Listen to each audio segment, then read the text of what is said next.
পশ্চিমবঙ্গের পর্যটন স্থানের নাম এই নিয়ে আলোচনা করব। তার মধ্যে প্রথম হচ্ছে দার্জিলিং, যেটা শৈলশহর নামে পরিচিত। এটা দার্জিলিং জেলায় অবস্থিত। এরপর হচ্ছে শান্তিনিকেতন, এটা সংস্কৃতির জন্য বিখ্যাত, এটা বীরভূম জেলায় অবস্থিত।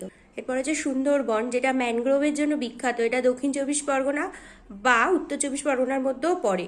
এবার হচ্ছে দীঘা, যেটা সৈকত হিসেবে বিখ্যাত, এটা হচ্ছে পূর্ব মেদিনীপুর জেলার অন্তর্গত। এরপর হচ্ছে দক্ষিণেশ্বর, এটা ধর্মীয় স্থানের জন্য বিখ্যাত, এটা উত্তর চব্বিশ পরগনার মধ্যে। এবার হচ্ছে হাওড়া ব্রিজ, যেটা স্থাপত্যের জন্য বিখ্যাত, এটা কলকাতায় অবস্থিত। এবার হচ্ছে কালিম্পং শৈল শহর, এটা কালিম্পংয়ে অবস্থিত, কালিম্পং জেলা। এবার হচ্ছে বিষ্ণুপুর, টেরাকোটার জন্য বিখ্যাত, এটা বাঁকুড়ায় অবস্থিত।